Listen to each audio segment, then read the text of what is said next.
time, society and social media and what we see on TV, that thing is shifted now.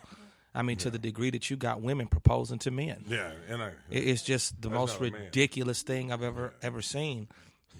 And so when we go back to the why, I think it's kind of like you said, hey, I dealt with some things, and I felt like maybe I just felt like I couldn't get a man to pursue me. And because of that, I've got to pursue him. That's why I opened up and said love is a choice. And that means I choose to love you regardless of, it's love, knowing everything there is about you and still loving you in spite of it. And you've got to have that much confidence in yourself to say, I don't have to chase nobody. I'm worthy of the chase. And just like Tia was saying, and if you don't want to chase me, guess what? I'll just wait for the right person. Man, an upgrade is coming. There's a better man coming who will chase. Because at the end of the day, sometimes, listen to me, when you stop chasing the wrong thing, you give the right thing opportunity to catch up with you.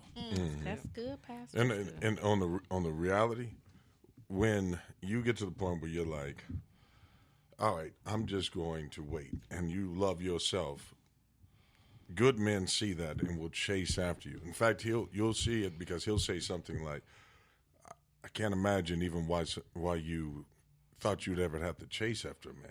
You bring too much to the table. You are too much of a woman, and he will build you up in the same way that David, son Solomon, the Song of Solomon, he talks about a good man will bring qualities and build your self-esteem. He'll build you. Because he knows who he is, right? And he's looking for something that only he's probably sought that his whole life. There are men I know who say, man, I've always been attracted to red bones or light skin or whatever. They have certain attributes that they've been after all their life, and then they finally meet something and they're like, that's her. That's my eureka. That's what I've been looking for. They find what they want. You don't settle for somebody or don't feel like you got to chase and put yourself in somebody's viewpoint. Just being you will bring the man to you, the right one. But you're right, the wrong ones always come for practice, though, and they'll just try to get in the way. But if you can get rid of the wrong ones, the right one will find you.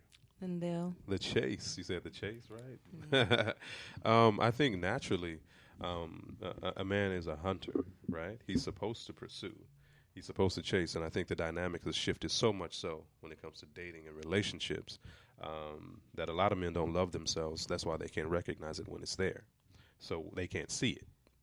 They're not going to chase you because what they're looking for isn't even in them. They're looking for something that's only going to be temporarily satisfactory. They're not looking for long term. So when you do end up with somebody who is, in a situation where you got somebody that's by your side early on in a probationary period, you go to the hospital, you wake up, she right there. You get a chance to meet, the daughter or the son or whatever, and she right there. There are certain consistencies that men aren't ready for because when it comes to love, you have to be responsible. Not money, not anything else. You have to be responsible for that woman's heart. If you don't want to be responsible for that woman's heart, don't waste your time. That's when that man comes out and say, you know what? I don't want to be responsible for this because what comes along with that is you have to be, C word, consistent. You got to be, once you take that responsibility of loving that woman, you have to be consistent because what happens is you set traditions for your relationship. You set traditions for the work that you two put in, the things that you two create. That woman is becoming acclimated to the nature of your relationship. Now, if you show something that goes outside of what it is that you two have created together, then that's going to speak for itself. But again, if you show up every day and you give and pour and you devote, that necessary time, you know how to communicate and not just communicate, but comprehend. That's a major bonus when it comes to pursuing a woman overall, because you don't have to say, man, I chased him. You didn't. Y'all nowadays. You might let us know, like, yeah, you can shoot your shot. You might let us know we can shoot our shot, but ultimately, it's up to that man. Because if you take that opportunity away for a man to be a man, welcome to raising a son. And I think you set up the framework for what your relationship is going to be like. if you have to chase him during the beginning, you're gonna chase him through the entire relationship. And he gonna run. And this is and we're living in a society now, man, where men don't have to do anything. Don't have to do nothing. Just show up. Yeah, but if you're gonna do that, you also make him feel like he's the most important one in the relationship. He's the valued one. You know, if you're going to do the chasing and all that, all of a sudden he has all this value, and you lower your own value. It gets out of, like you said, if you're going to do that, you create that creature. Now he's on a pedestal, and he will sit on that perch and act like he's something more than he is. You know, it's got to be a leader will step off that pedestal like Christ did, and man, he esteem you to a value you shouldn't be at. You know, he will bring some value. Some men nowadays are the new women. So y'all can be mad at me if you Unpack want. that. Y'all got Unpack that, you please. got some effeminate that, men. Lindell. They He date said like their some mama did. Nowadays, men are the new women. In the Unpack hood, that I say for it me. way different. Okay, unpack that for me. But I mean, what I mean is, like I said, I mean when there's a role reversal in today's society, so men we don't know how to be men anymore because you have such a strong social media influence, and there's always been an identity crisis. I think if you don't know who you are, especially if you don't know who you are in God and in Jesus and the things that make you, that individual that you are, you're always going to look for something to pour it in. All right, let me do this. All right, I'm gonna wear this, or I'm gonna act like this, or you're always searching. So, find a man, or let a man who finds you, let him be centered. Let him know, who he is. Meaning, he's gonna show you who he is. Women have intuition, God-given intuition. Y'all already know. I think what's so hard about that for women is even as we're pursuing, I think we just want to be chosen. Like, we feel like as women, we do all the things that demonstrate that we're wife qualities. We're a good woman. We cook, we clean, we support, and we still don't get chosen. And so when that repeatedly happens to us, I'm going to say for me, when that repeatedly happens, I start questioning myself like, what is it that I'm doing wrong? Because I'm doing everything that I think I should be doing when it comes to me meeting somebody and dating somebody. I'm being that supportive person. Yeah, I was that person. I was that person who sat, in a hospital for a whole week with somebody while they were laid out on their back, advocating, making sure they were being taken care of, and then only to turn around to get, what I got. So it's like when I'm consistently doing what I think that I'm supposed to be doing as a woman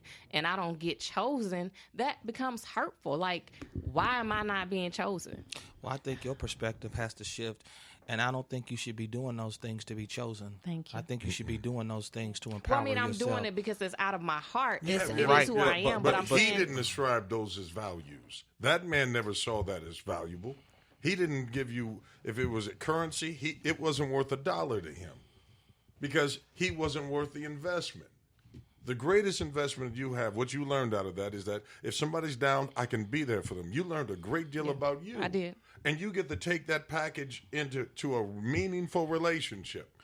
He saved you pain because if you married that guy, the same type of way that he was like, we ain't that deep, that stuff would have been worse than you can imagine. There's somebody better, and you deserve that better. But that better doesn't come to you by wondering about that past. That dude does not have that value. Exclusive or not, whatever he had to say, he doesn't live up to his word. He doesn't even know the value of word. You had a difference in semantics. You said relationship. He just meant, I just want to take you off the market for other people. I'm considering you. But he wasn't worthy. He just had aspects of it. Man, that's the one thing about fool's gold. It looks like gold. It just doesn't carry any weight. And I'm like, whatever the real is for you, it comes. But it's going to come in a better package than that ever was. So let me clarify, Pastor Henry. When I say I'm not doing things to necessarily be chosen from that perspective, I'm saying I'm doing everything what I feel like is wife material in terms of, maybe that's not coming That may out. be true, No, but no, it wasn't for that guy. No, I totally understand what you're saying. I do. The purpose of being chosen. So let me clarify that. No, I do understand what you're saying. Right. What I'm saying is that if the end result, watch this, is to be chosen and that's what you want, you're always going to stay in this place of hurt and rejections. What I've come to find out in life, God is the only person that can answer the why. I can deal with the what, the how, and even the when, but God deals with the why. And so, you know what you're doing. I'm showing up. I'm demonstrating wife material. I know how I'm doing that. I do this by being there, by making myself available. But this is what I'm wondering. Why ain't nobody chose me yet? And see, I just believe, kind of like what he just said, is you're learning things about yourself and how to be the complete woman that you need to be. Because I'm telling you, somebody out there knows the choice that they want to make. Mm-hmm. And he's looking for a classy. He's looking for somebody like you. You remember last time I was here, I shared with them and I shared with you, man. I've never in my life had anybody say, man, you should model. I'm an amputee, lost my leg as a kid, went through all kind of life experiences, never wore a pair of shorts in my life until 45. That's this year. And the moment I put on a pair and somebody made a video of me, I get contacted and somebody hires me and says, man, we want to pay you. Another one pays me, another one pays me, saying, man, we think you would be a great model for us.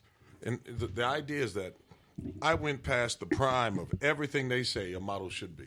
I don't look anything like traditional. I didn't have, but whatever I was being handcrafted and prepared by my life experiences that for that one moment. And when somebody saw me, they said, man, that's worth investing in.